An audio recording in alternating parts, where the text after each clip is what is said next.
Buenos días a todos, sean bienvenidos. Gracias a Dios por todo su poder. Hay dos mandamientos muy importantes en la Escritura. El primero es amar a Dios con toda nuestra mente, alma, fuerza.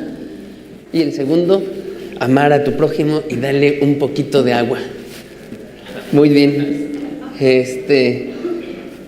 ¿Qué le parece si después de que hemos alabado a Dios y reconocido que Él es primero en nuestra vida y después de que Él es lo más importante, ahora le damos un abrazo al que está a nuestro lado o al que está más al lado o al que está más al lado y le decimos, oye, pues qué bueno que estás aquí, ¿no? ¿Por qué no hacemos eso? Démonos unos 3 minutos y démosle un abrazo a alguien. A ver, yo voy aquí cerquita. ¿Alguien me apoya dándole un abrazo a la hermana que está en la librería? ¿No? Porque ella está solita hasta allá. Sí, también los que están ahí en la cabina, un abrazo, adelante, dense un abrazo. Los que nos están viendo en internet, si tiene alguien cerca, pues aproveche, dese un abrazo en este momento. Reconocimos que Dios es lo primero, que Él está en primer lugar, pero también es bueno expresar el afecto y el amor a nuestro prójimo. Pues está bien. Sabes que a veces nos olvidamos también de esta parte que es importante. Dios es lo primero en nuestra vida, sí, pero también nuestro prójimo, el que está al lado, importa, necesita afecto, cuidado, necesitas que le expresemos que ahí estamos, ¿no? Y a veces nuestra vida está tan llena de problemas, es la verdad. A veces traemos enfermedades, cargas, pensamientos, problemas, angustias, cosas que dejamos pendientes, que nos olvidamos, ¿no? Y salimos tratando de rápido solucionar cosas. Y hay que hacer un alto. Pues Dios dejó muy claro, ¿no? También el segundo mandamiento muy importante, amar a tu prójimo como a ti mismo. Muy bien. Y esto apenas es un pequeño detalle. Amar implica algo más. Muy bien. Vamos a empezar con nuestra enseñanza de hoy. Alabamos a Dios, lo adoramos, le expresamos amor a nuestro prójimo, afecto. Ahora, sabe, el Espíritu de Dios está aquí y va a servirnos a través de abrirnos la Escritura. Si ponemos la primera lámina, por favor. ¿Cuántos de ustedes conocen a ese hombre, Jeffrey Edward Epstein? Levante su mano los que han oído hablar de él. Ok, así bien alto, ok. Es una persona muy mala, muy perversa, ya murió Jeffrey Edward Epstein, falleció en la cárcel, dicen que se ahorcó, otra hipótesis es que lo mataron por todo lo que sabía, pero bueno, ese hombre, pues es un hombre perversísimo, fue un hombre perversísimo. Siguiente lámina, por favor. En su avión privado llevaba celebridades, políticos, empresarios a una isla perdida en el Caribe, donde los esperaban jovencitas con un perfil muy específico.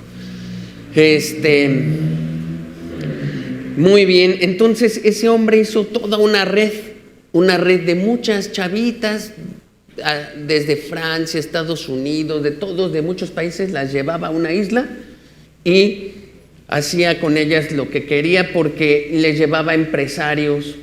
De hecho, acusan al señor Trump, ¿no?, de estar en ese lugar. Bueno, pero la isla solo era la punta del iceberg. Era una red de tráfico al servicio de la élite. En 2019, de hecho, fue arrestado nuevamente por tráfico sexual de menores a nivel federal. Bueno, pero ahora quiero hablarle de su familia. Ahí está en la imagen. Ella es su mamá y aquí está su familia. Aquí está el pequeño Jeffrey. Déjeme decirle algo de su familia. Él nació en Brooklyn el 20 de enero de 1953 dentro de una familia judía de clase media. Familia judía de clase media. Ahí nació este hombre. Que más, su padre era obrero y jardinero y su madre era asistente en una escuela. Un amigo de la infancia comentó que la madre de Jeffrey era una ama de casa maravillosa. La mamá era como mamá alguien maravilloso, especial, y como ama de casa, Eso es lo que comentaron amigos de la infancia de Jeffrey Epstein. ¿Qué más? Los vecinos de la familia decían que eran las personas más amables. O sea que Jeffrey creció en un buen lugar, en una buena familia judía, con valores morales, con muchas cosas especiales. Ese hombre que después iba a ser alguien, pero tan perverso, usted puede investigar de él en internet y hay tanta basura de todo lo que hizo, pero él creció así. Y la siguiente lámina: desde pequeño demostró tener una gran facilidad para las matemáticas y para el piano clásico. Era tan inteligente que terminó la prepa a los 16 años. Sus amigos lo recuerdan como alguien dulce y generoso. Ahí está Jeffrey Epstein. ¿Cómo lo recuerdan sus amigos? Alguien dulce y generoso, inteligente, bueno para las matemáticas, especial. ¿Qué le pasó? Esa es la pregunta. ¿Y qué le pasó a ese muchacho? ¿Qué brinco dio? La pregunta aquí es enorme.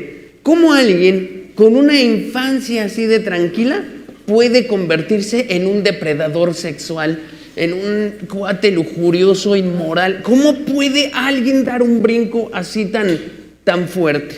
Bueno, mira, siguiente lámina: el psicólogo social Roy F. Baumeister, no sé si lo pronuncio bien, pero el psicólogo Roy explica que casi todos tenemos 3 ideas equivocadas de lo que es la maldad. Y me llamó la atención la opinión de este hombre. 3 ideas equivocadas que la gente tiene de la maldad. Número 1, solemos pensar que las personas son buenas o malas por naturaleza, como si eso fuera parte de su ADN. Bajo esa lógica, alguien bueno no puede hacer nada malo, y alguien malo está condenado a siempre actuar con maldad. Esa es una idea falsa, pero eso la gente lo cree. La gente dice: no, ya él es malo, ya así se va a quedar, y así nació y así va a ser malo toda su vida. Eso es una idea falsa, pero la gente lo cree. Y sabe, eso hasta la gente que es seguidora de este libro, mucha gente así lo cree, porque dice: no, ya uno trae naturaleza pecaminosa y esa naturaleza ya nos hace mal. Bueno, hasta el psicólogo está diciendo: qué equivocados están, ¿no? Qué equivocados están de pensar que ya trae uno en sus genes o en su ADN una semilla de maldad tremenda. Pero también hay personas que dicen: no, él es bueno y siempre es bueno y así va a ser bueno y toda su vida será bueno. También es falso. También eso es falso. No traemos en nuestro ADN tal cosa. Tenemos más bien una voluntad que Dios nos dio y donde nosotros podemos tomar decisiones acertadas, podemos hacer maldad, mucho daño, podemos cambiar nuestra manera de ser, que se llama arrepentirse, y empezar una vida nueva con un enfoque nuevo. Eso sí tenemos, ¿ve? Nada de que traemos el ADN así, pero mucha gente piensa así. Y de hecho, cuando se analizan casos como el de Jeffrey Epstein, la gente dice: no, ese ya era malo desde que nació, no, malo, traía la semilla. Mentira, no es cierto, nadie es malo así. De hecho, algunas personas hasta piensan eso de sus hijos: no, me salió malo. No, no es cierto, los hijos no salen malos. No, cada uno va tomando sus decisiones. Y lo que necesitan es dirección, apoyo, muchas cosas que vamos a ver hoy. Ok, número 2, mentira 2, dice el sociólogo o psicólogo Roy, que cree la gente. Dice: solemos creer que la maldad en su mayoría viene de psicópatas, de sociópatas o psicópatas, gente sin empatía, sin culpa o sin alma, como una especie aparte. Entonces, cuando ves crímenes tan grandes y cosas muy locas, dices: no, esos son sociópatas los que hacen eso. Y la gente cree eso. Y de repente oyes: no, mataron en una escuela tantos, es un sociópata. También dice este psicólogo: es una mentira.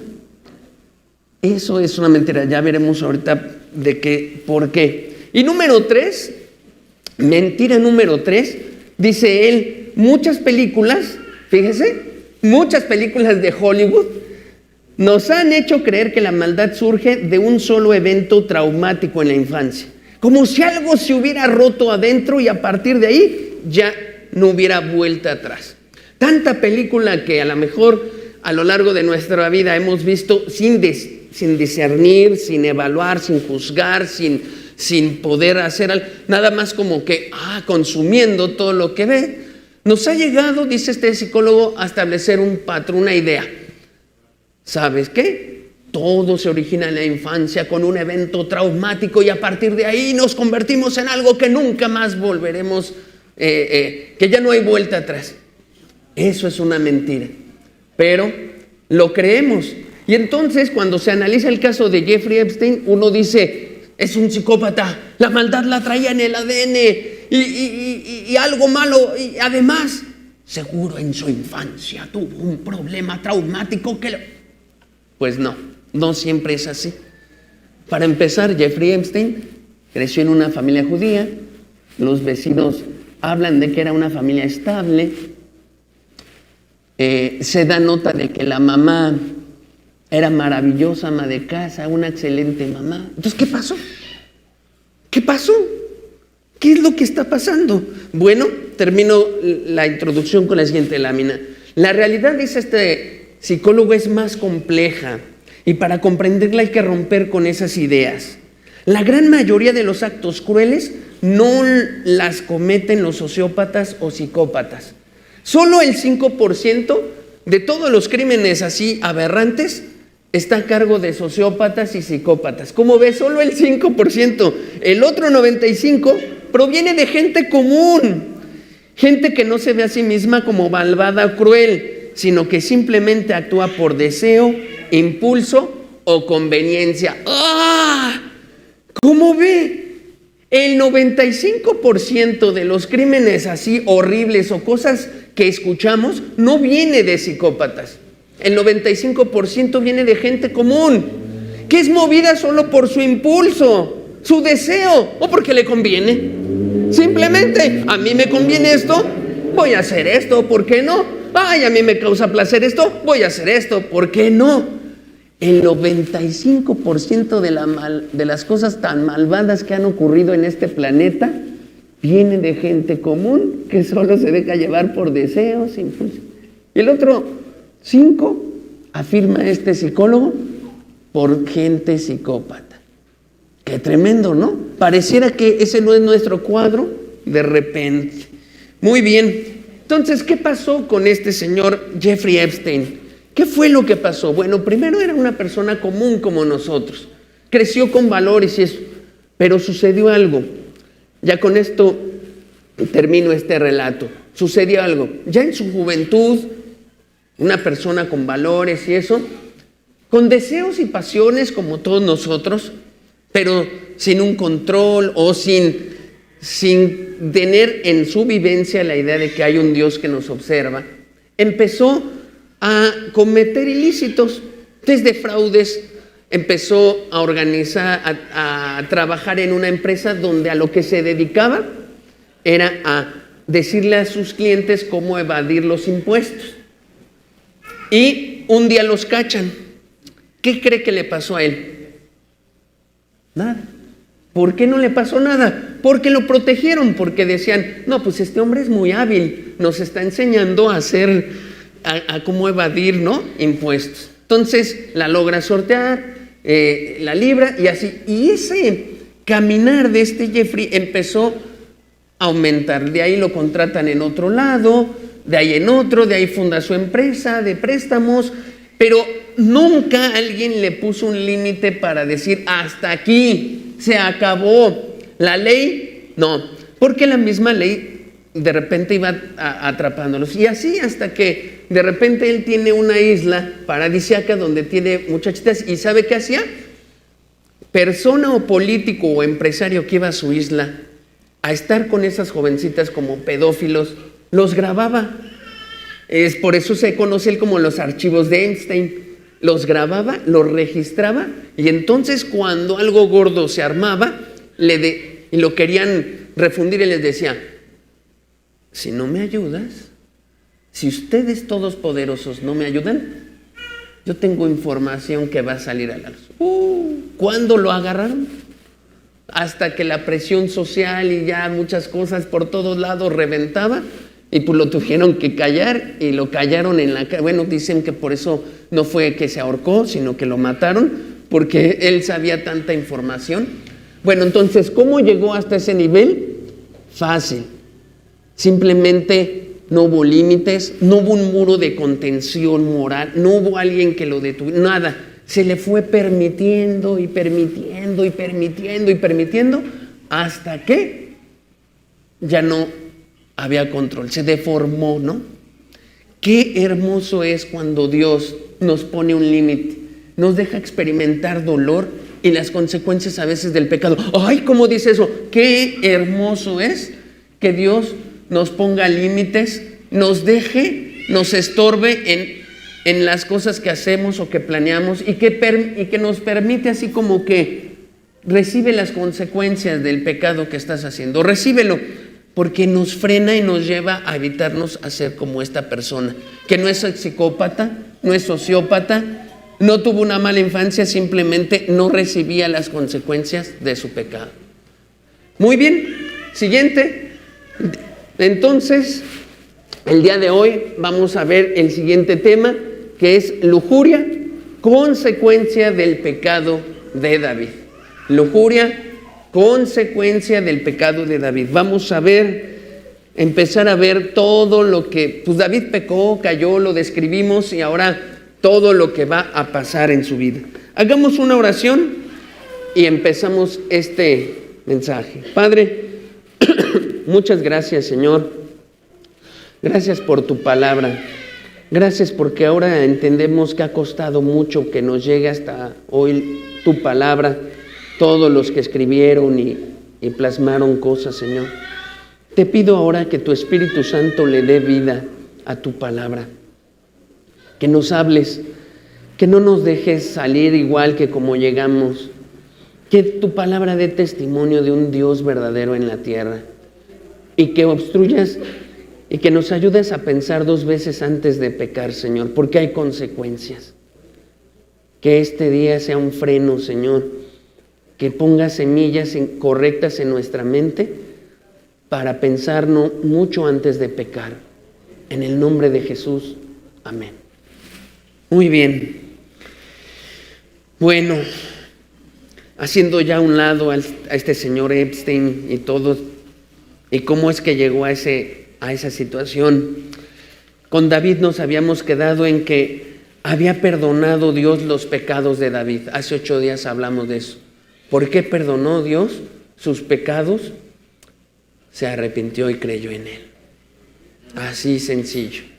¿Por qué a la gente no experimenta el perdón de sus pecados? ¿Por qué no puedes experimentar? Es sencillo. Porque no se arrepiente uno genuinamente y no ha decidido confiar plenamente en Jesús. No hay otra. Ahí está.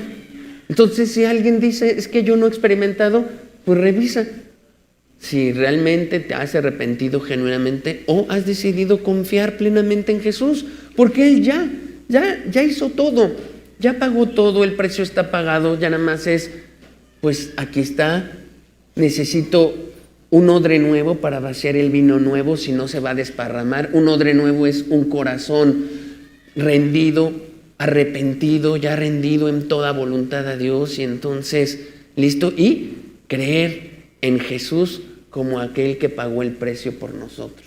Ya, es sencillo.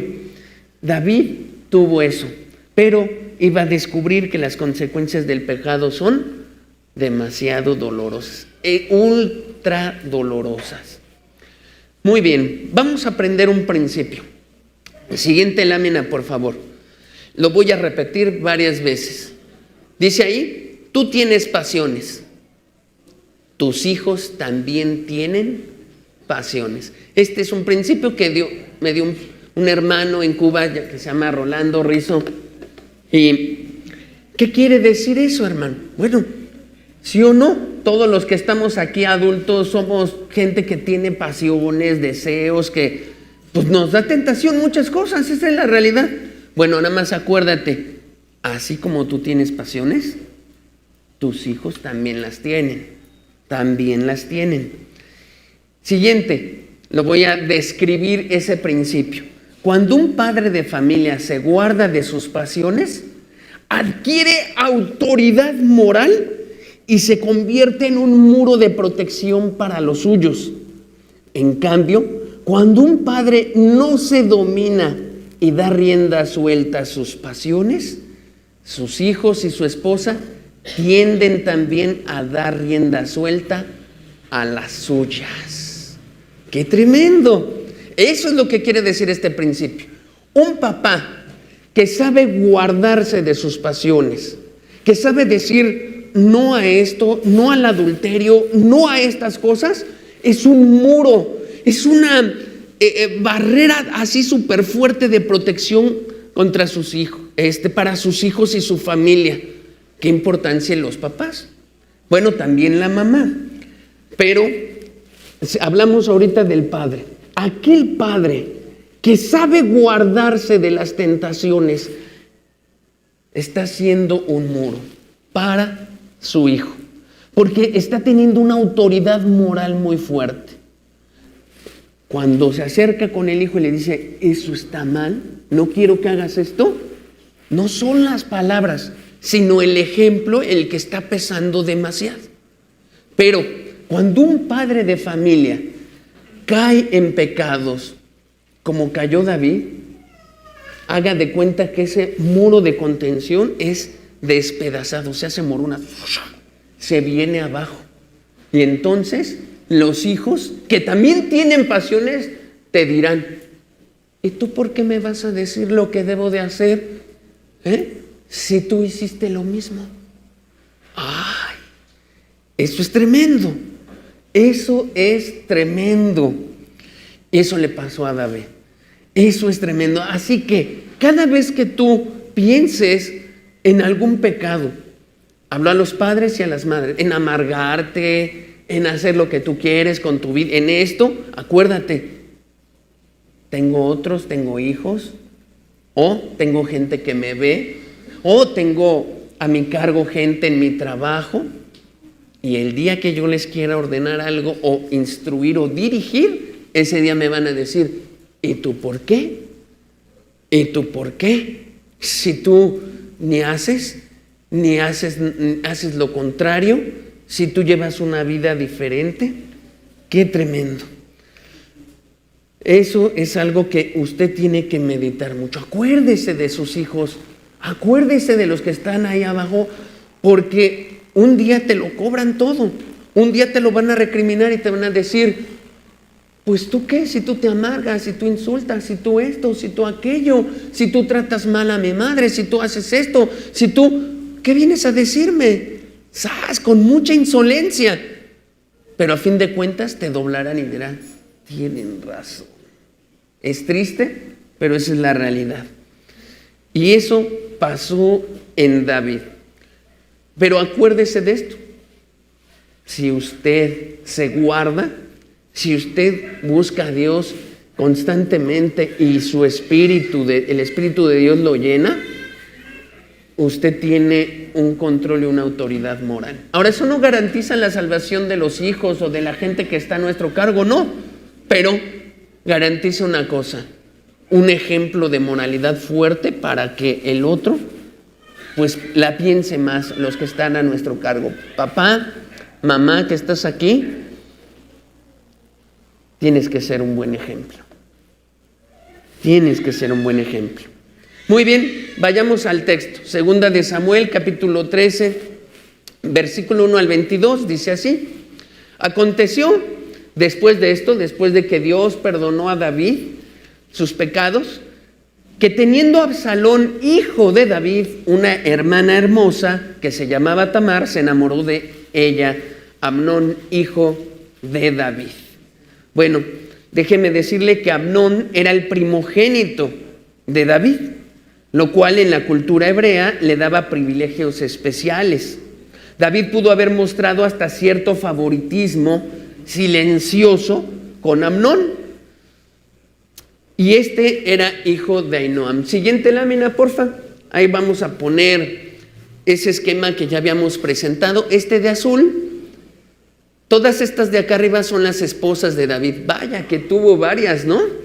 Mical, Ahinoam, Abigail, Maca, Hagit, Abital, Egla, Betsabé, que finalmente se casó con ella, otras esposas, no sabemos cuánto, y concubinas. Había desobedecido David a Dios. Y bueno, su primogénito fue Amnón, este que está de azul.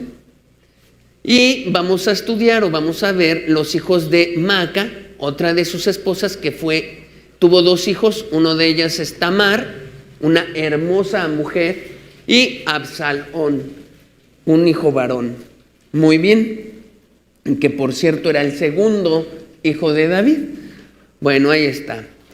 Insistimos en que Amnón era el primogénito y en esa cultura era como el que tenía el derecho al trono, a muchos favores especiales, y quizá eso hizo David porque pues lo veía como pues es el heredero al trono.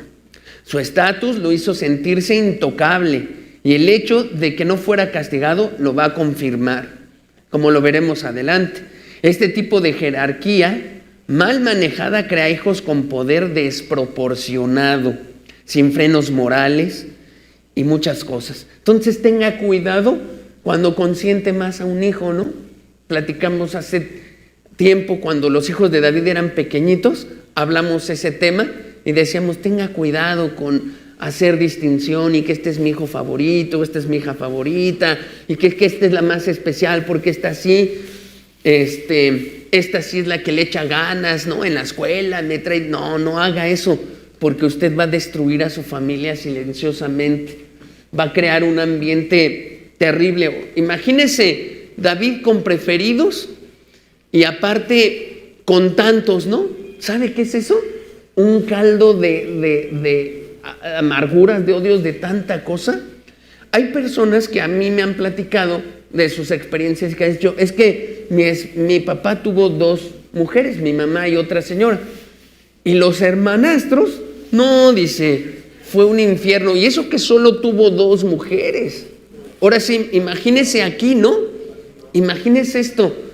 No, pues imagínese cómo era el ambiente entre los hermanos y en una lucha de poder de quién iba a estar en el trono, porque había de por medio un reino. Era un ambiente terrible. Qué triste es cuando dañamos a nuestros hijos porque tuvimos un preferido, ¿no? Qué triste es cuando consentimos a alguien. Guárdese de consentir al más pequeño, ¿no? Luego hay gente que cae en eso. No, es que es el más pequeñito y guárdese. Los demás también sienten. Pero están grandotes, ya que se aguanten. Sienten, son personas. Sean personas. Guárdese haga con los demás lo que quiere que hagan con usted. Muy bien. ¿Qué más estaba pasando aquí? Tenemos que tener claro que Tamar y Absalón son hijos de Maca, son hermanos, pero Amnón y Tamar son medios hermanos. Entonces, con pues es medio hermano, son medios hermanos, pero eso no le importó a Amnón para fijarse en esa muchacha, en Tamar. Muy bien. Siguiente lámina, otra vez leemos el versículo. Dice, aconteció después de esto que teniendo Absalón, hijo de David, una hermana hermosa.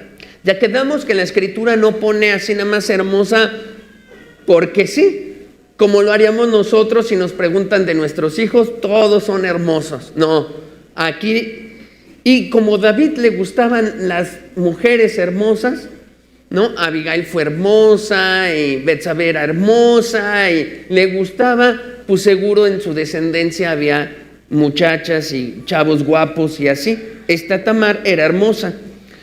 Bueno, pues aquí a mí me salta un foco rojo, porque si recuerdan en este libro de Samuel se ha hecho un énfasis de cómo el pueblo de Israel pone la belleza física en primer lugar y por encima de la espiritualidad de la persona. Eso es algo que hemos estado platicando, como cuando Saúl, decía en la escritura, era el más alto y el más guapo entre todos, y cómo eso hizo que el pueblo de Israel así como que tenemos un rey guapo, y cómo la escritura hace un énfasis en ese libro de Samuel, de cómo la gente le pone más interés a la parte física que a la espiritual. Ahora, ¿es pecado ser guapo? No. Pues es algo que Dios te hizo así, qué bendición. A mí Dios no me dio ese don, a mí, pero me dio otros. Pero bueno, ¿es pecado ser guapo? No, claro que no. ¿Es pecado ser hermosa? No. Lo que estaría mal es poner en primer lugar las cosas físicas, la apariencia, y no la parte espiritual de la persona. Eso es lo que no. Y Israel, en este libro de Samuel, va a caer en muchos errores, o ha caído de lo que hemos narrado, por haber puesto en primer lugar la apariencia antes que la parte espiritual. Ahora, usted puede tomar este consejo, no puede decir, ya, seguiré. Pues adelante, nada más. Pues usted observe cómo se mueve esta sociedad, cómo la gente hoy en día se mueve. O sea, la gente que está buscando en las redes sociales, gente guapa, atractiva, en los youtubers o en el Instagram, gente guapa, ¿no? A cuál darles like, y de la que se nutre la gente de todo eso. Si porta esto, si se ve bien, si se maquilla bien, si lleva ropa adecuada. Eso es lo que importa, no si es moral, no si la gente tiene valores, no si la gente de veras es fiel, ¿no?, a su pareja. Eso ya no interesa. Y esa es la degradación que se daba en ese tiempo y ahora otra vez. Entonces aquí me hace un foco rojo otra vez. Bueno, ¿qué más? Tamar y Absalón heredaron la hermosura seguro de su mamá y de David, y el problema no es ser guapo, decíamos, sino poner por encima lo espiritual, poner por encima el aspecto físico de la persona. Miren lo que dice Proverbios 31:30. Engañosa es la gracia y vana la hermosura. La mujer que teme a Jehová, esa será alabada. Ahí está. La Biblia lo declara el mejor consejo para los jóvenes. Un joven que en algún momento pensará y dirá, me voy a casar. Lo que mejor dice es, mira, busca a alguien que tenga un genuino temor a Dios. No a su pastor, no a un grupo, no, un verdadero temor a Dios.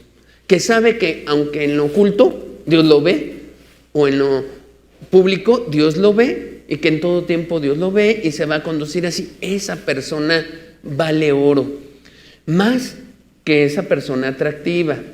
¿Se puede dar que haya alguien atractivo y que tema a Dios? Sí, nada más, pues de por sí es escaso que haya temor de Dios en la vida del ser humano. Ya que se junten las dos, es más escaso.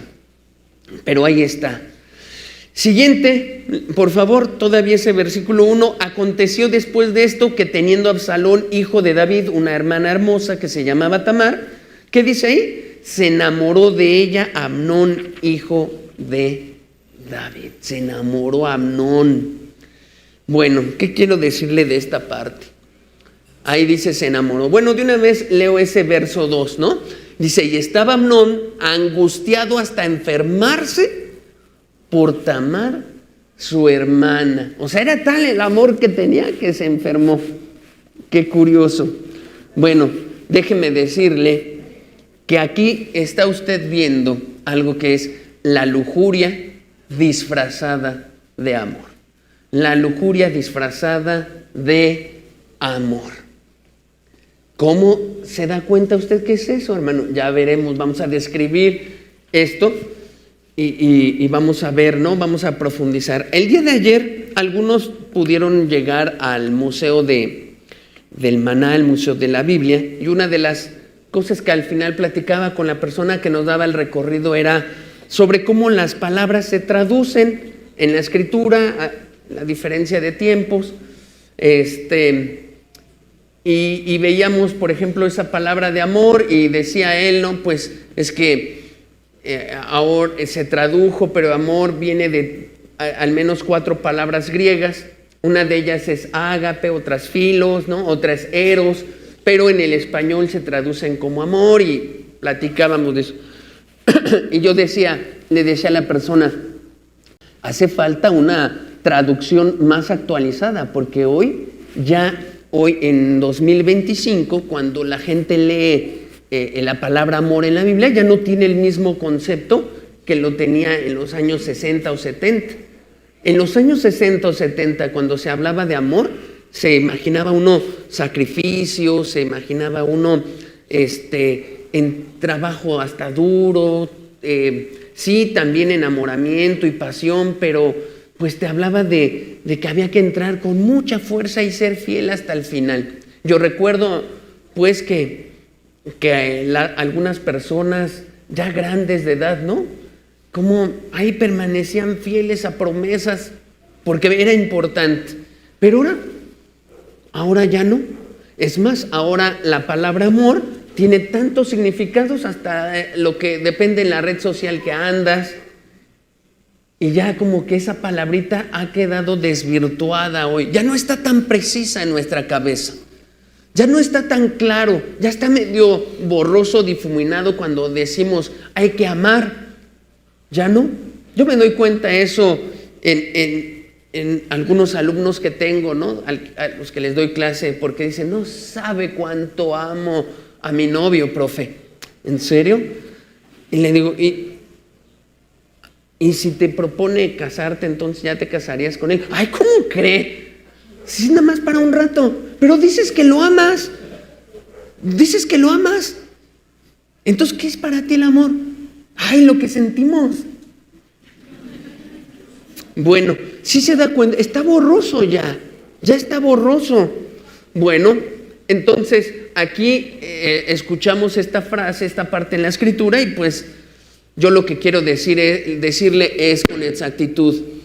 Aquí dice, se enamoró de ella Amnón. Amnón estaba angustiado hasta enfermarse. Este hombre no tenía amor por Tamar, tenía algo llamado lujuria. Lujuria. Amnón confunde la lujuria y la obsesión aquí con el amor. Ese malestar físico sugiere un estado de ansiedad y una frustración sexual tremendo, no amor genuino. Y ya veremos por cómo se desenvuelve la historia, que realmente no la amaba, lo que tenía era una atracción sexual fuerte por Tamar, quería tomarla sexualmente y se acabó, quería usarla y ya. Eso no es amar a una persona. Pero eso es lo que hoy muchos jóvenes entienden. O mucha gente entiende como que amar es tener relaciones y ya, punto, listo, disfruté, se acabó. Eso no es amor. A ver si se acuerda. El amor es sufrido, es benigno, el amor no tiene envidia. Eso lo dice la Biblia. El amor no es jactancioso, el amor no se envanece. El amor no hace nada indebido. Pablo describiendo al amor, ¿cómo debería de ser? ¿El amor qué? No hace nada indebido. No busca lo suyo.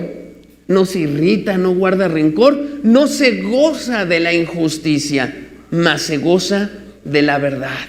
Todo lo sufre, todo lo cree, todo lo espera, todo lo soporta. Enamorarse así vale la pena. Porque ese es amor verdadero. Todo lo sufre, todo lo cree. No hace nada indebido. No está buscando lo suyo. Este muchacho, Amnón, estaba buscando lo suyo. Estaba queriendo hacer algo. Y va a hacer algo indebido. Va a violar a su hermana. La va a forzar. ¿Eso es amor? No. Eso es lujuria. Lujuria. Vayamos al diccionario. Siguiente lámina. Dice la Real Academia Española. Lujuria es el deseo excesivo del placer sexual. Y otra definición, esta anótenmela a mí, esta es mía, es la siguiente: cuando queremos agradarnos sexualmente por encima de nuestro prójimo, haciendo indebido, buscando lo nuestro, yo primero y los demás después. Esta anótemela a mí, porque tal vez me pueda yo como equivocar o mi redacción necesita precisarse más, pero esta es mi definición de lujuria con todo lo que exploro yo de la Biblia. Cuando queremos agradarnos sexualmente por encima de nuestro prójimo, cuando no nos importa, cuando lo importante es yo necesito satisfacerme sexualmente, se acabó y no me importa si te lastimo, te hiero, te manipulo, hago lo que sea, yo necesito esto, ahí está un despertamiento excesivo de placer sexual y eso es lujuria. Qué tremendo, ¿no? Qué tremendo. Y dañas ahí al prójimo, como lo hizo Amnón. ¿Esto es amor? No, esto no es amor. Jóvenes, necesitamos entender eso porque ponle que tú ya ahora tienes esta idea bien clara. La otra persona allá afuera no. Y no sabes lo que va a hacer de ti o cómo usar. Entonces aquí uno tiene que ir buscando, evaluando. No la primera persona que nos llegue y nos quiera conquistar con bonitas palabras, flores, y eso es porque de veras le interesamos, ¿no? El amor es sufrido, el amor tiene características muy importantes y el primer grande amor que tenemos es el de Cristo dando su vida por nosotros. Aquí pues las cosas están así. Hoy el mundo le llama amor al deseo sexual. La gente hasta dice, vamos a hacer el amor, llamándole eso al acto sexual, ¿no? Pero no, la realidad es que amor es otra cosa, no es un sentimiento, es algo que tiene que ver con nuestra decisión, nuestra voluntad, nuestro hacerle el bien al prójimo, nuestro no tratar de satisfacernos a nosotros, sino poder dar al otro sin esperar nada a cambio. Esas palabras griegas que las tres se traducen a la palabra española amor, fíjese, una es la palabra eros, que sí tiene que ver con algo más sexual, la palabra filos, que es como una relación que tienes con un amigo, y la otra palabra es ágape. Ágape, esa palabra tiene que ver con algo incondicional. Yo te amo sin esperar nada a cambio. Esa es a la que se refiere la Biblia, la palabra ágape. Amarte. Ay, pero ¿cómo cree? Por eso a las personas que están casadas con un ogro les cuesta trabajo. Yo perdonar a mi esposo que es y que hace tantas y que me ha hecho la vida imposible, pero jamás. ¿Sabes por qué? Porque no tienes amor, el amor ágape de Cristo. ¿Cuál es ese amor? Amar a una persona, aunque esa no me retribuya. ¿Eso se puede? Eso se puede. Ese es el gran milagro que hace Dios en el corazón de una persona, darle la capacidad de amar a otro sin que ese otro te ame.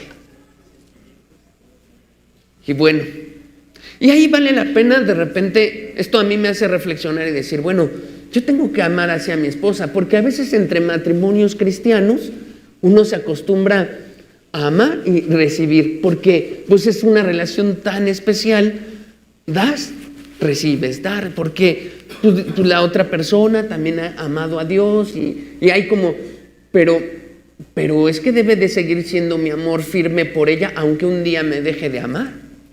No, sino cual amor ágape. Ese es el amor verdadero que dice, ojalá Dios nos dé la oportunidad un día de tomar toda una enseñanza acerca del amor, pero aquí era necesario aclarar unos detalles. Esto que está sintiendo Amnón es lujuria, lujuria. Muy bien. Siguiente lámina, por favor. Bueno, ahí repasamos, dice, y estaba Amnón angustiado hasta enfermarse por Tamar, su hermana.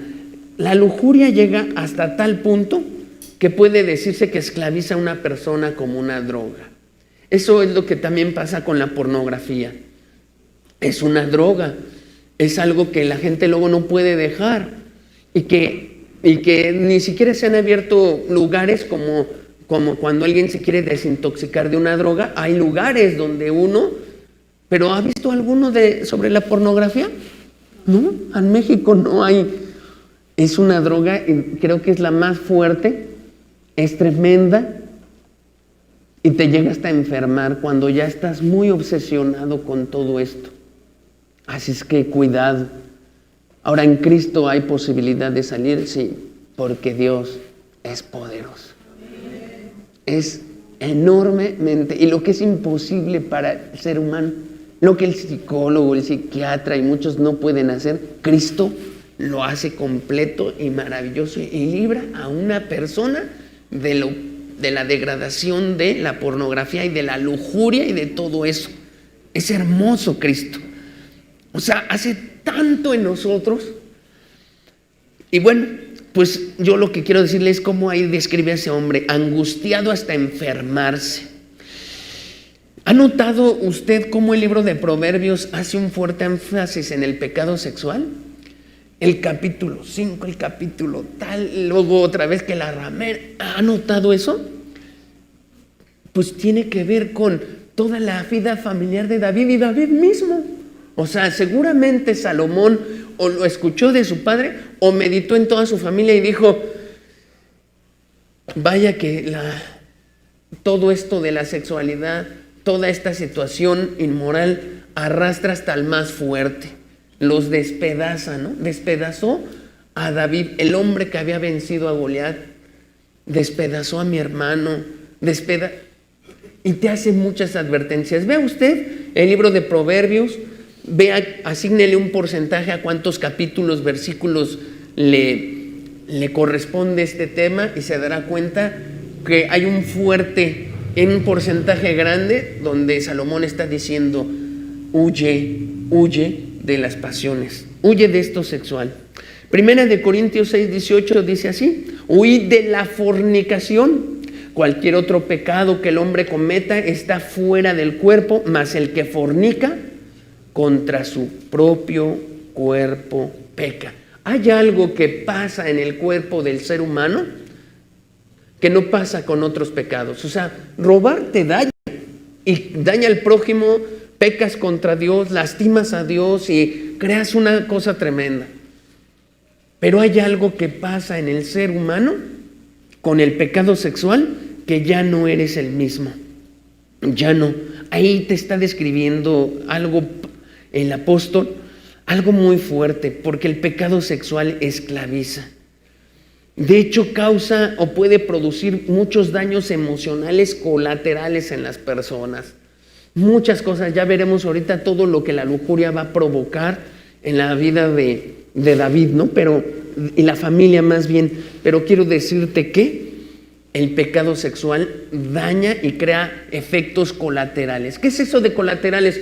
Otros, ¿no? Que se van dando como fichas de dominó y que ni siquiera percibimos, pero cuando se comete, ahí se van arrastrando.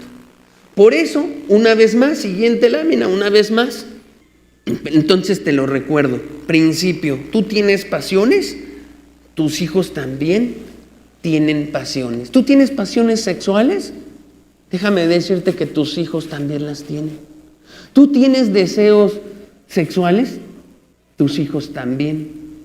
Y si tú no los controlas, si tú no te sabes guardar, si tú no eres fiel en tu matrimonio, si tú no llevas una vida ordenada, no vas a ser un muro de contención para tus hijos, o para los tuyos, o para donde tú seas líder. No lo vas a hacer.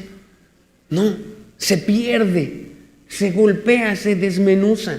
Y lo mismo lo podemos aplicar a otros pecados, ¿no? Por ejemplo, porque hemos hecho mucho énfasis ahorita en el varón, pero una mujer, no sé qué, el pecado más típico en las mujeres, la amargura, una mujer amargada. ¿Tú tienes esa pasión y ese deseo? El día de mañana, tus hijos también.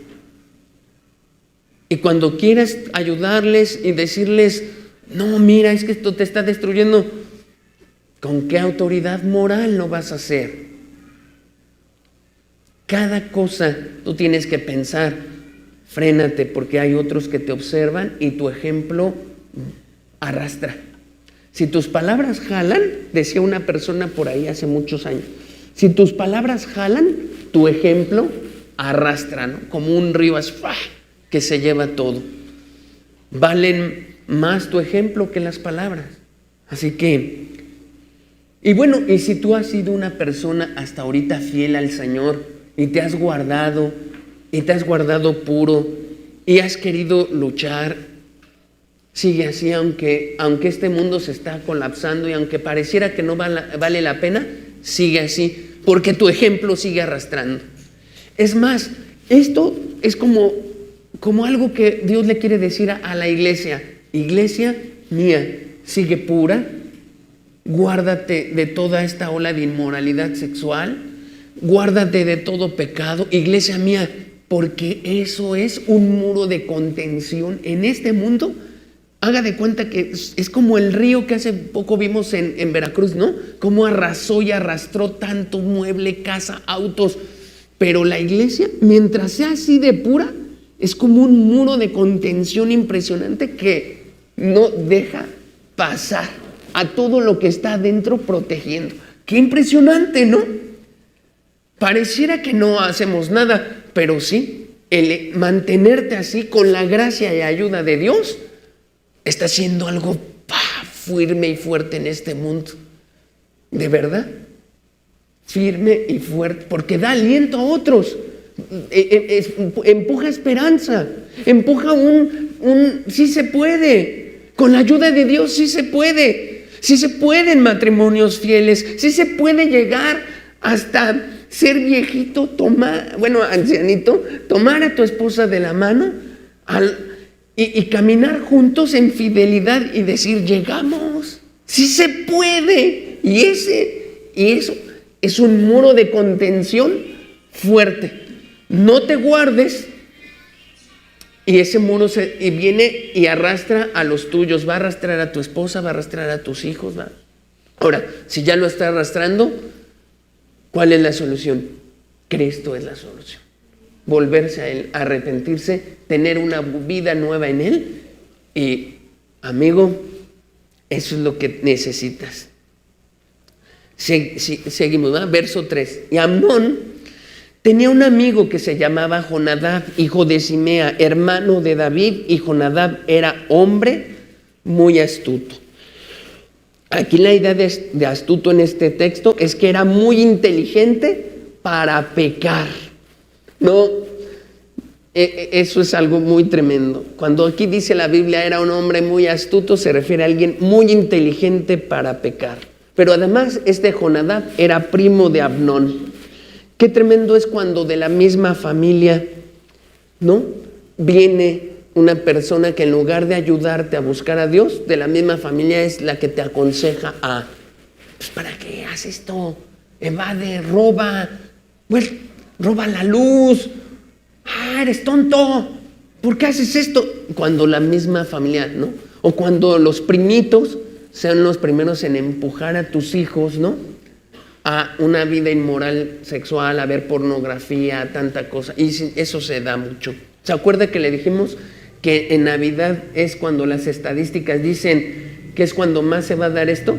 Tenga cuidado, no lo estamos prohibiendo nada, solo tenga cuidado de sus hijos en estas fiestas decembrinas que vienen, cuídelos, obsérvelos, nada de que, yo no tengo dudas de mi hermano y de mi familiar.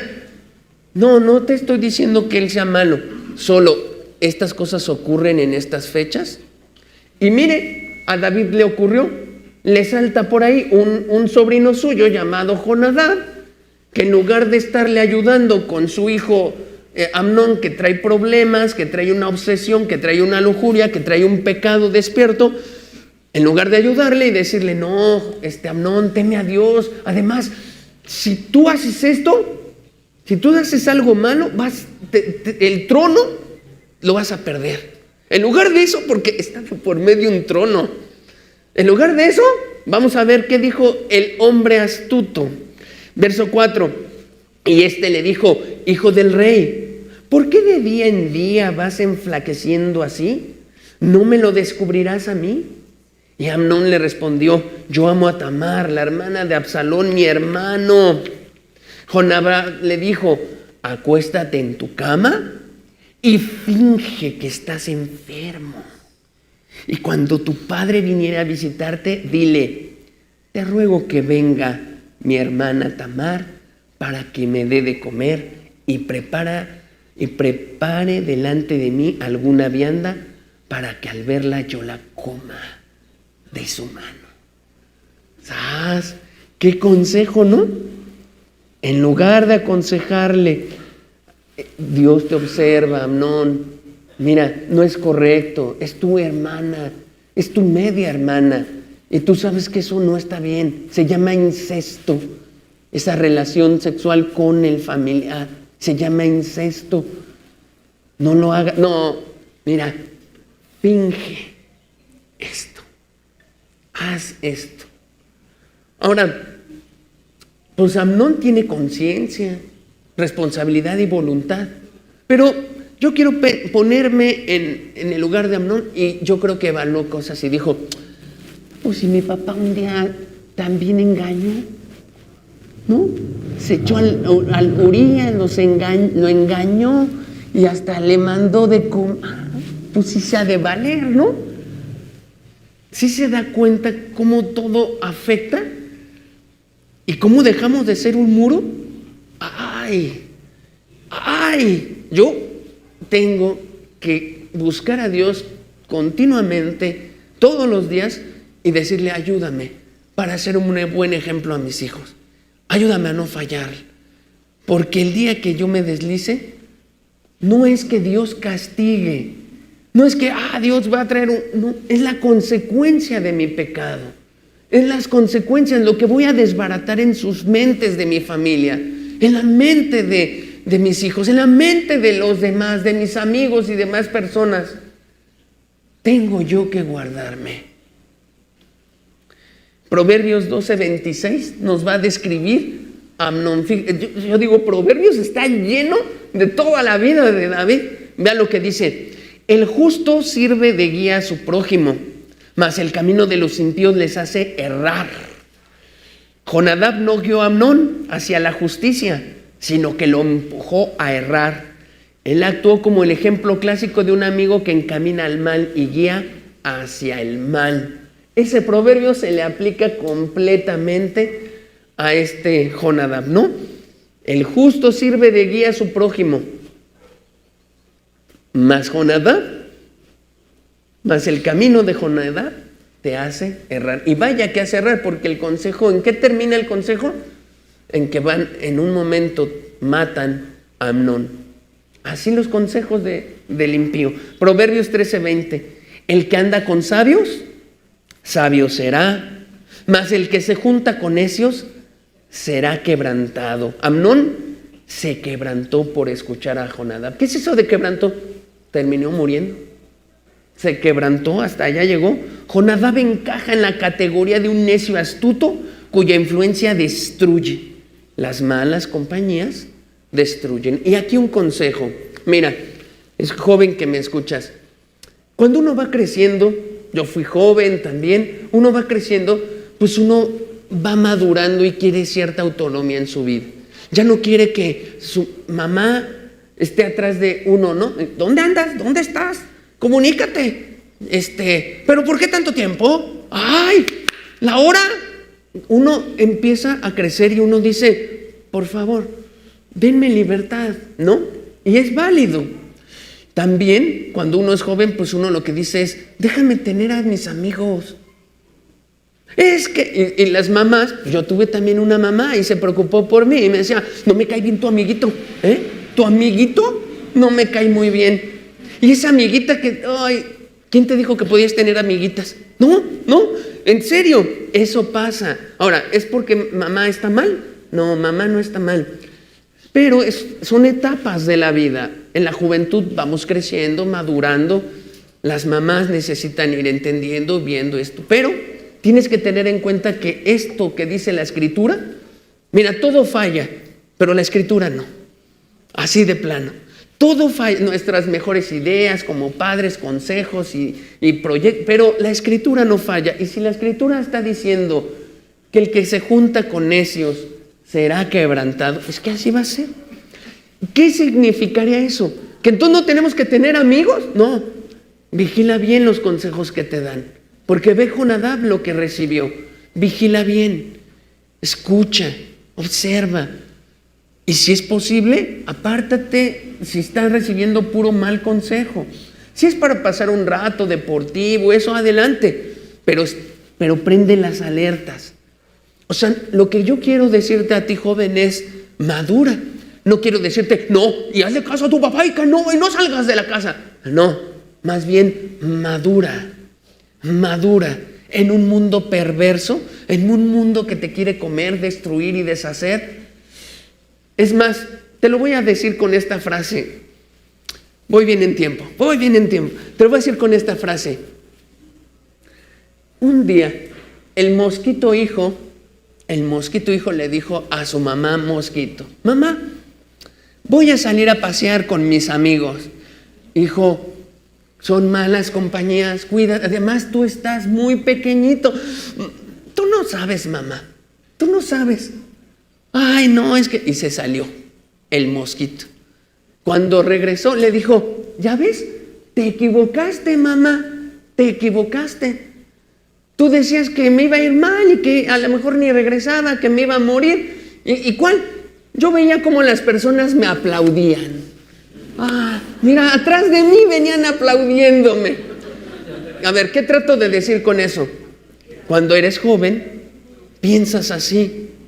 No, está exagerando. Eres muy ingenuo, de verdad. Yo fui joven.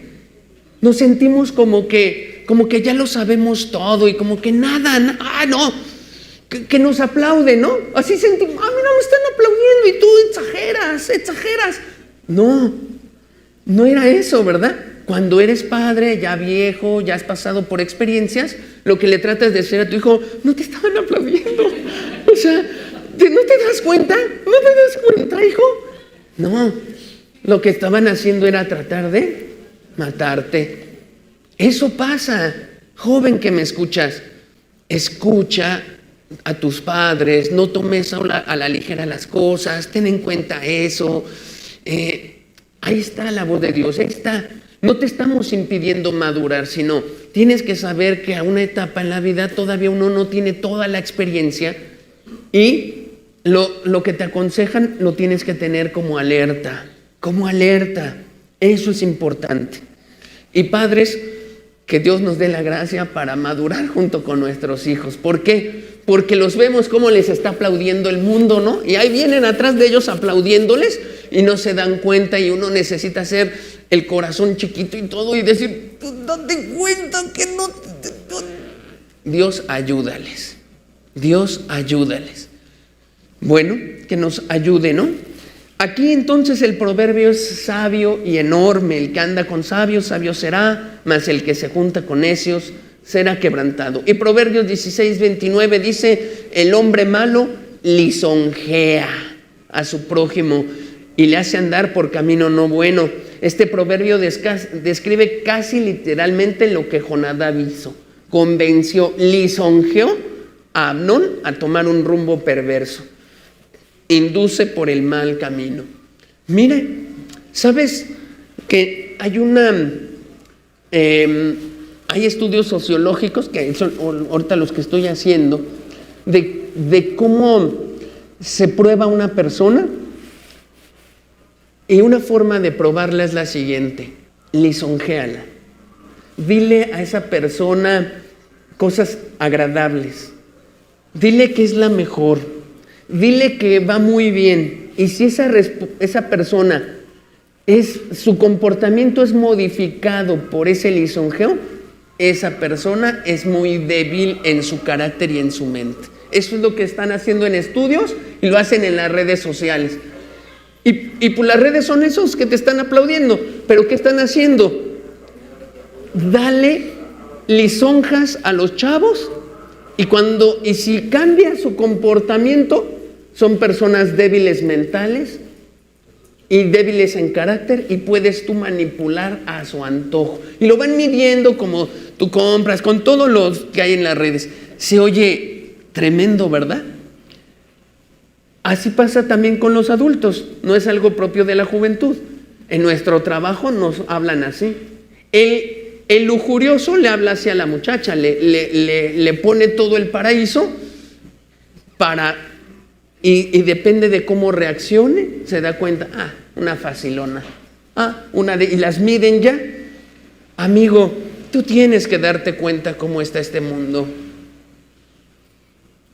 Este mundo es horrible. Y aquí ves a un hombre astuto que lisonjeó para varias cosas. Tal vez la Biblia no lo dice, esta ya es mi conjetura. Tal vez Jonadab más bien estaba del lado de Absalón y lo que iba a hacer era empújalo a cometer una tontería para que no herede el reino y sea Absalón el que sigue. Tal vez.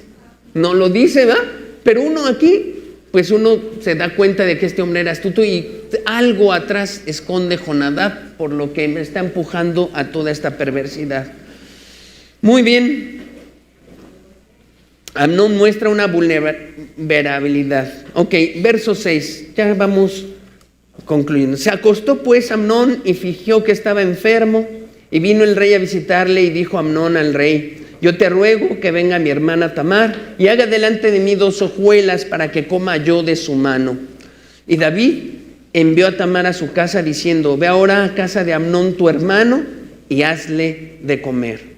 Bueno, aquí que vemos que David confiaba en su hijo Amnón. ¿Qué más vemos? Que David, el hombre que era conocido por su sabiduría, aquí después de su pecado ya no fue el mismo.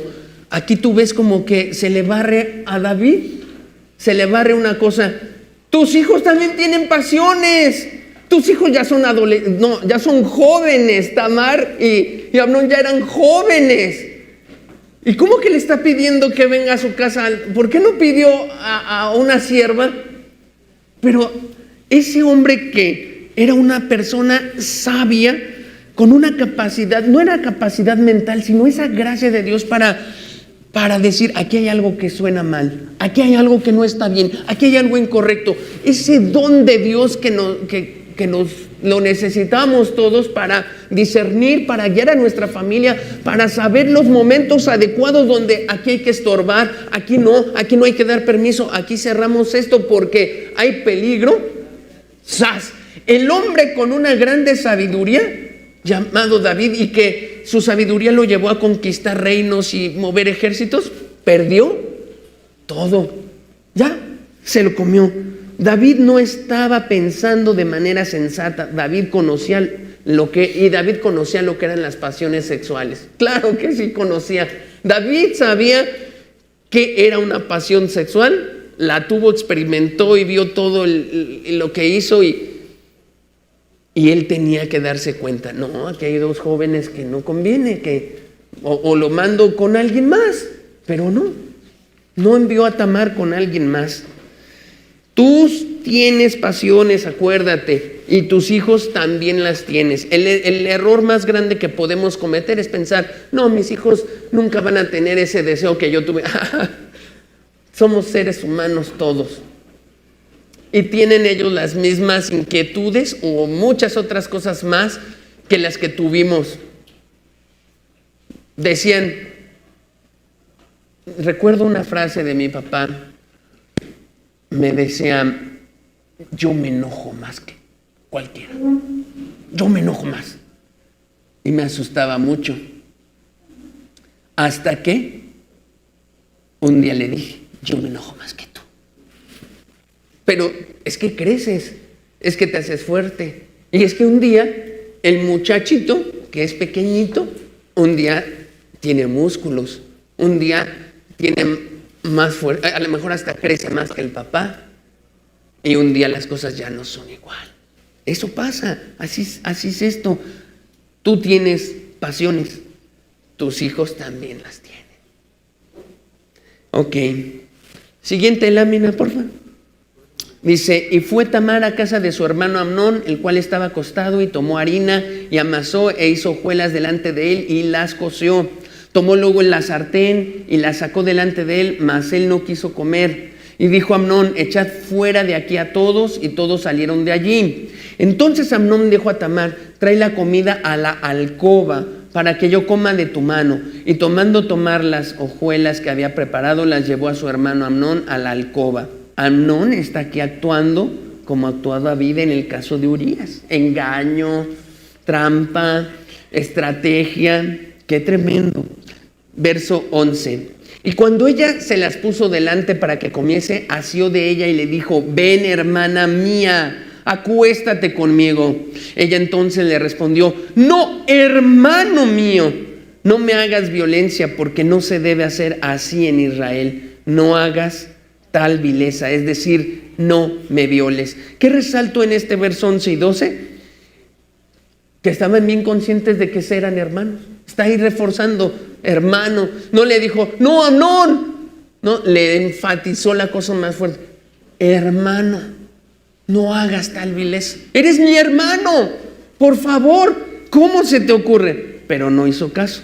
Verso 12, ella entonces le respondió, no, hermano mío, no me hagas violencia, es decir, no me violes, porque no se debe hacer así en Israel. No hagas tal vileza. 2 veces le dijo, no me violes. Porque ¿a dónde iría yo con mi deshonra? Y aún tú serías estimado como uno de los perversos de Israel. Te ruego pues ahora que hables al rey y que él no me negará a ti. Aquí, de manera subrayada, estamos viendo cómo Tamar le dio 3 razones para que no la violara. 3 razones. Número 1, somos el pueblo del pacto. No se hace así entre el pueblo de Dios. Mira, los demás pueblos hacen eso, pero tú sabes bien que aquí en el pueblo de Dios eso es violación y eso está mal y muy mal y lo desaprueba Dios. Número 1, somos un pueblo de un pacto. Número 2, yo voy a quedar imposibilitada para casarme. Voy a ser menospreciada. Y número 3, en esa parte es por eso le dice, porque ¿a dónde iría yo con mi deshonra? Y número 3, que creo que es la más fuerte que le puede pegar a Amnón, es: y vas a ser considerado un perverso y perderás el trono del reino por ser el primogénito del rey.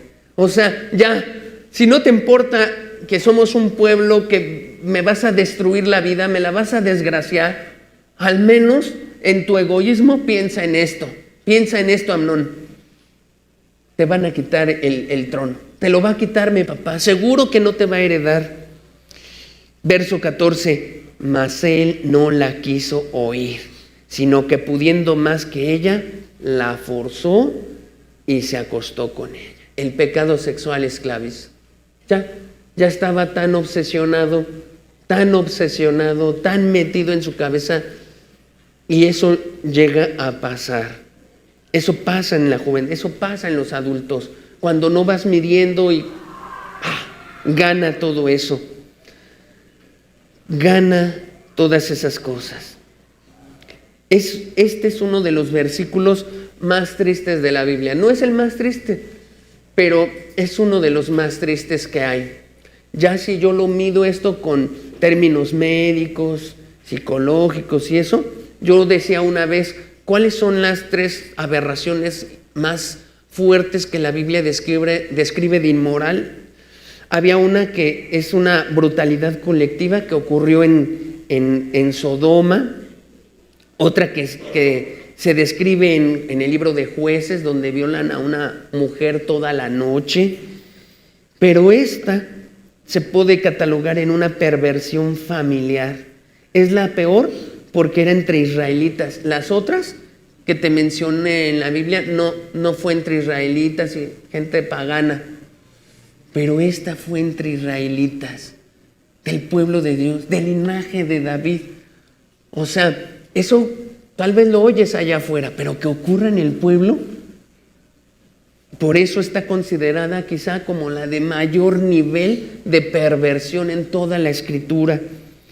Es la peor porque ocurrió con el heredero al trono, porque ocurrió entre hermanos. ¡Qué horrible!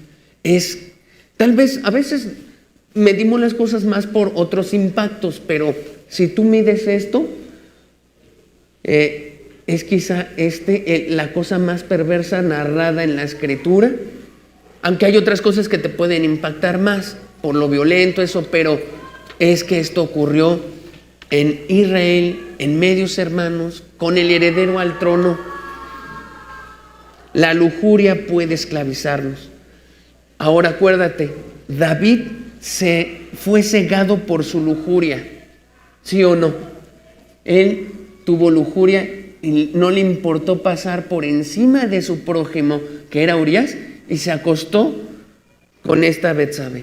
Y ahora su hijo, como él no tuvo en cuenta sus pasiones, tampoco su hijo ya tuvo en cuenta las pasiones. Perdió el muro de contención del que te he venido hablando. Ese muro que somos, ese muro tan importante, esa autoridad moral que es tu ejemplo, lo perdió, todo lo perdió David.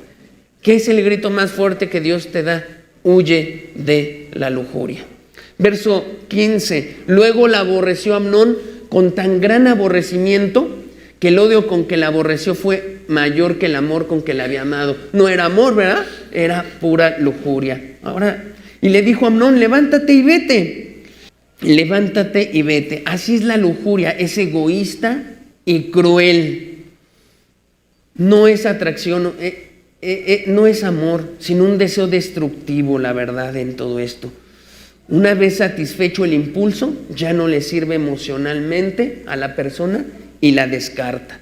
Verso 16, y ella le respondió, no hay razón, mayor mal es este de arrojarme que el que me has hecho. Mas él no la quiso oír. ¿Por qué se considera que es mayor mal? Ahorita vamos a ver por qué. Bueno, lo que está haciendo es, después de violarla, la está echando fuera con una mancha ante la sociedad. Pero verso 17 dice, sino que llamando a su criado que le servía, le dijo, échame a esta fuera de aquí. Una mejor traducción de esa parte es, échame de aquí a esta cosa. No le dijo hermana, no le dijo mujer. La mejor traducción a esa parte es, échame de aquí a esta cosa. Así es la lujuria y hace que el ser humano trate a la mujer como objeto, como trapo de, ya me limpié, ahora lo desecho. Y así muchas jóvenes son tratadas. Después de que ya tienen ese encuentro sexual, ya no había amor, lo que había era solo una lujuria y lo que sigue es un desecho ya. Y eso pasa. Por eso hay que cuidarse, por eso hay que buscar a Dios, por eso hay que refugiarse en la familia. Y si en tu familia las cosas no van bien, refugiarte con la gente que de corazón limpio invoca a Dios. Esto es lo que está pasando. En ningún momento ves aquí remordimiento, mucho menos arrepentimiento en Amnón. No ves nada de eso, ni nada de intentar reparar el daño. Hay una falta de desarrollo moral, hay una conciencia muy aletargada y una personalidad muy egocéntrica. Y no hay empatía de ver el sufrimiento de su hermana. No lo hay, nada. Cuando tratamos a otros como objetos para ser usados, terminamos echándolos así a un lado. Échame afuera esta cosa. Verso 18. Y llevaba ella un vestido de diversos colores, traje que vestían las hijas vírgenes de los reyes. Su criado pues la echó fuera y cerró la puerta tras ella. Entonces Tamar tomó ceniza y la esparció sobre su cabeza y rasgó la ropa de colores de que estaba vestida, y puesta su mano sobre su cabeza se fue gritando. Había muerto su esperanza de casarse. Pero tiene que saber usted algo. Era una tradición judía. No era una ley de Dios. La Biblia nunca dice que una muchacha violada sea tratada mal, ¿no? No dice la ley eso. Dios no está diciendo, ¿te violaron? No dice eso. Era más bien una situación ya judía. Esas son las cosas que ya podemos llamar dogmas que a veces se hacen las personas. De repente son buenos los dogmas, son cosas como leyes buenas que uno sigue, pero no son bíblicas. Y a veces así pasa. En las iglesias hay dogmas hasta de vestimenta o de comportamiento que no está en la Biblia, pero son buenos y es bueno. Yo quiero aclarar esto porque a veces la gente piensa, qué injusto Dios, pobrecita, y Dios bien malo, y ya se la desgraciaron y no fue su culpa. Es que Dios no está diciendo que ella no se va a volver a casar. Pero en esa tradición ya lo habían adoptado como ley. Muchacha violada, muchacha que queda excluida. Muchacha que queda excluida. Dios nunca ha dado ese consejo o instrucción de menospreciar a una mujer violada. Ni en el Nuevo Testamento. Tampoco lo da. Verso 20. Y le dijo su hermano Absalón, ¿Ha estado contigo tu hermano Amnón? Pues calla ahora, hermana mía. Tu hermano es, no se angustie tu corazón por esto. Y se quedó Tamar desconsolada en la casa de Absalón, su hermano. Verso 21, y luego que el rey David oyó todo esto, se enojó mucho. David se enojó mucho, pero no actuó ni corrigió a Amnón. Y aunque David se enojó, no tomó medidas disciplinarias. ¿Sabes? David debía haber matado a Amnón por cometer incesto según Levítico 18:9. Lee con calma todo Levítico 18 y te darás cuenta que estaba instruido que tenía que morir Amnón. Y por haber violado a su hermana, según Deuteronomio 22:25. 2 leyes, 2 juicios se tenía y la sentencia era la misma. Como en un caso así judicial, David tenía que haber actuado y haber disciplinado y haberlo puesto hacia la orden del ejército. Acaben como dice la ley. No hizo nada, solo se enojó. Y es que ahí, ¿con qué autoridad iba a hacer algo David? ¿Con qué autoridad? ¿Con qué cosa? ¿Con qué? ¿Y cómo iba a enfrentar si él había abusado de Urías y se había aprovechado de una mujer? Bueno, la mujer consintió, pero hizo un abuso sobre muchos, un abuso de confianza. ¿Con qué autoridad? Se enojó David y ya, y no le alcanzó para más, y no le alcanzó. Y uno entonces ahí primero quita el primer muro de contención, y segundo, cuando uno, como le narraba al principio del señor Epstein, de Jeffrey Epstein, ya no castigues la maldad. ¿Y qué estás diciéndole a la gente? Puedes hacerlo, repetirlo, no va a pasar nada. Eso pasa. Y aquí el mensaje que se estaba dando a Amnón al no ser castigado era: la próxima que se te antoje haz lo mismo, hasta peor, porque ya viste que no hizo nada la autoridad o el rey, ni tu papá, ni nada. Es más, ni te quitó el trono. Qué tremendo, ¿no? Qué tremendo. Quiero también entender a David. Quiero también entender, o sea, tal vez perdió toda la fuerza, perdió todo el ánimo, perdió todo así como que, ya, ¿qué le digo a este hijo mío? ¿Qué le digo? Claro, métete en el pecado. Tú tienes pasión, tus hijos también. Acuérdate de eso. Tú tienes pasiones, tus hijos también. ¿Qué más? La omisión del padre refuerza el mensaje de impunidad, lo que puede fomentar conductas abusivas. Su inacción también afectó a Absalón, el hermano de Tamar. Esa falta de disciplina en Amnón, ¿qué hizo en Absalón? ¡Ah! Sintió injusticia, como muchos hemos sentido, la injusticia que se clava en el corazón y se convierte en amargura. Hermano de Tamar que sintió esa necesidad de tomar justicia por su mano. En México cada vez hay más de esto. Como la autoridad no está haciendo justicia en muchos pueblos, ¿qué hace la gente? Se levanta. En Ecatepec, ¿no? ¿Cuánta gente se sube a asaltar a la combi? Y entre todos los de la combi se agarran al asaltante y lo matan. ¿Por qué? Porque como la autoridad no hace justicia, la gente está llevada a hacer esto que no está en sus manos. Bueno, vea todo lo que pasa cuando, o sea, todas las consecuencias mentales, emocionales, psicológicas, sociológicas que se dan con algo que el mundo desprecia tan fácil. ¿Qué es pecar? ¿Qué es pecar? Ajá, ¿qué es pecar? Vea todo lo que desencadena y que está ahí. Todo esto es testimonio de muchas cosas. ¿De qué es veraz la palabra de Dios? Bueno, esta es una figura de un padre ausente emocional, como autoridad. No interviene activamente para guiar, corregir y proteger. Tamar se quedó sin papá aquí, se quedó huérfano, porque no vio la respuesta de su padre. Qué triste. Verso 22, mas Absalón no habló con Amnón, ni malo ni bueno, aunque Absalón aborrecía a Amnón, la amargura, porque había forzado a Tamar su hermana. Amnón es el primogénito del rey, violó a su hermana, a su media hermana Tamar, y no enfrentó consecuencias directas por parte de su padre. Absalón respondió igual, y va a responder igual que los hermanos de Dina. ¿Quién es Dina? En el libro de Génesis, los hijos de Jacob, los 12 patriarcas, tienen una hermana llamada Dina, que también es abusa. ¿Sabe qué hicieron al otro día? Fueron a ese lugar. Bueno, primero los engañaron y los hicieron que se circuncidasen todos ahí. Y cuando estaban en la peor etapa, con dolor, llegaron a matarlos. Esto ya es historia. Y ya David lo sabía. Y aquí lo único que estamos viendo es todo lo que pasa cuando tú pecas. Por eso, amigo, hermano, guardémonos del pecado, de inmoralidad y de todo. Huí de la fornicación, huí de la lujuria, huí de todo ese pecado sexual, porque la consecuencia es terrible.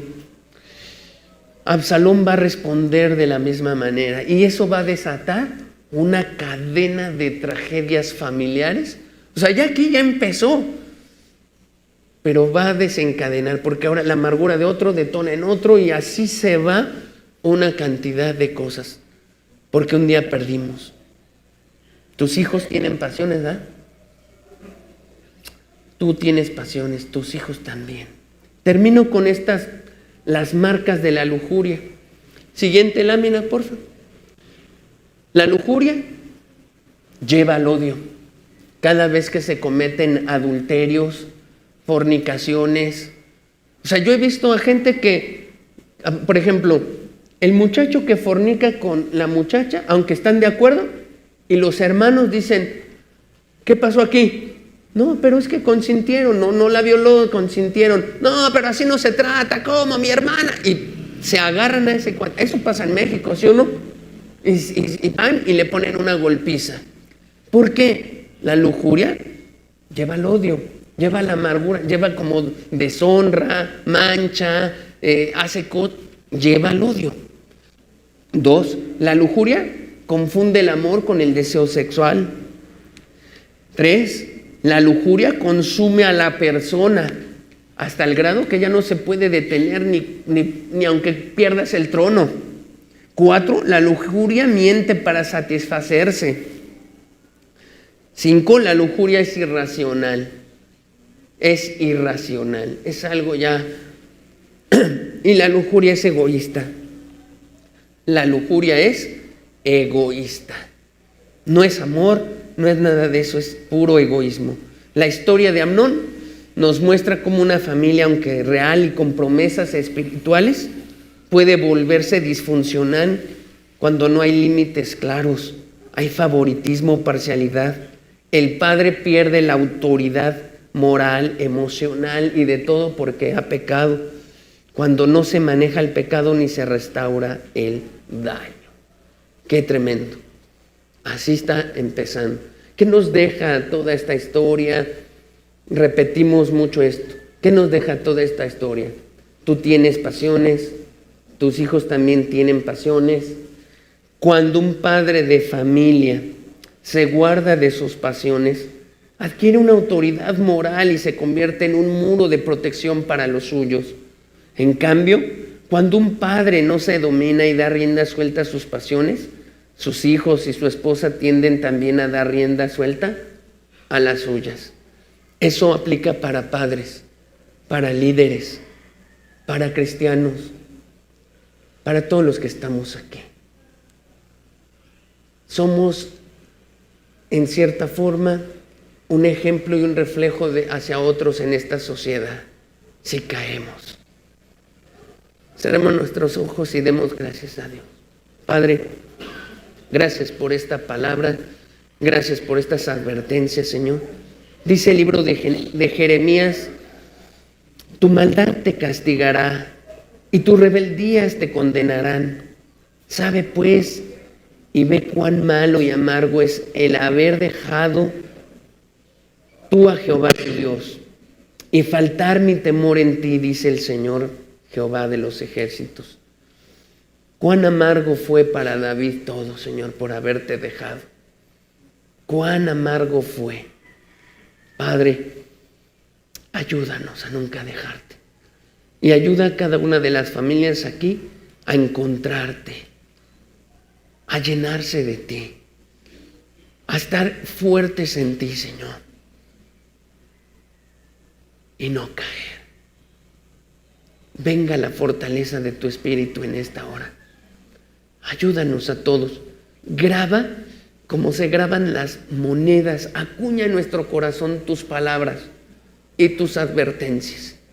Y acúñalo en nuestros hijos y nuestra descendencia. En el nombre de tu Hijo Jesús. Amén. Pues, amado, ya estamos en la recta final ahora sí de El Rey David. No falte, vamos ya hacia la recta final con la familia. Que Dios le bendiga mucho, que Dios lo guarde y si le es posible antes de salir por lo rápido, dése otro abrazo. Que Dios le bendiga, hasta pronto.